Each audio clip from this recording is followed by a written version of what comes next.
வெளியாகி இருந்தது. அதில் ஒரு குதிரை ஓட்டியினுடைய பெயர் இடம்பெற்றிருக்கின்றது. இந்த நிலையில்தான் அந்த குதிரை ஓட்டி யார், ஏன் அவர் உயிரிழந்தார் என்பதற்கான விவரங்கள் தற்போது பெறப்பட்டுள்ள நிலையில், அந்த குதிரை ஓட்டி பகல்காமை சார்ந்தவர். பைசரோன் என்கின்ற பள்ளத்தாக்கு பகுதிக்கு குதிரையிலே 4 சுற்றுலா பயணிகளை அவர் அழைத்து சென்றிருக்கின்றார். அந்த பகுதியில் நடந்து செல்ல முடியும் அல்லது குதிரைகள் மூலமாக செல்ல முடியும், வாகனத்தில் செல்ல முடியாது.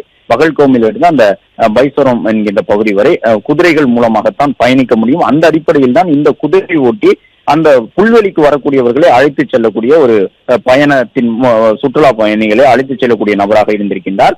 நேற்றைய தினம் தீவிரவாதிகள் சுற்றுலா பயணிகளை தாக்கும் பொழுது அதை தடுப்பதற்கான முயற்சியில் ஈடுபட்டிருக்கின்றார். தீவிரவாதி ஒருவனுடைய கையில் இருந்த AK-47 துப்பாக்கியை அந்த சையத் அதில் உசேன் என்கின்ற குதிரை ஓட்டி பறித்திருக்கின்றார். ஏனென்றால் உள்ளூர் மக்களுக்கு அந்த நபர்களை பார்த்த உடனேயே அவர்கள் தீவிரவாதி என்பது தெரிந்துவிட்டது.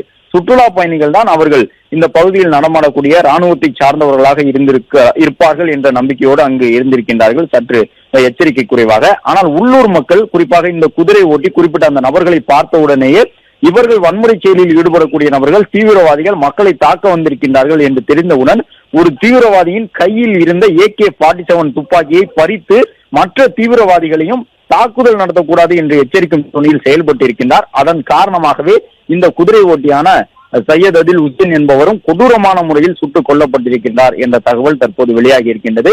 28 பேர் வரை உயிரிழந்திருக்கின்றார்கள். அதில் 1-2 பேர் உள்ளூர் மக்கள். அந்த உள்ளூர் மக்களில் இந்த குதிரை ஓட்டியும் ஒருவர். இந்த குதிரை ஓட்டி 4 சுற்றுலா பயணிகளை அழைத்து சென்றிருக்கின்றார். வைன்மர காடுகளுக்குள் இருந்து தீவிரவாதிகள் வெளியில் வந்தவுடன் அவர்களை பார்த்த உடனேயே அந்த நபர்கள் தீவிரவாதிகள் தான் என்பதை கண்டறிந்து கொண்ட இந்த குதிரை ஓட்டி அங்கிருந்த சுற்றுலா பயணிகளை எச்சரித்தது மட்டுமல்லாமல் ஒரு தீவிரவாதியின் கையில் இருந்த AK-47 துப்பாக்கியை பறித்துக் கொள்ள முயற்சித்திருக்கின்றார்.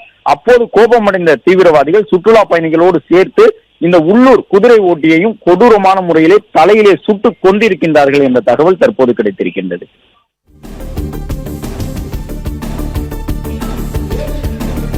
விவரங்களை வழங்கியமைக்கு நன்றி ராஜகுமாரன்.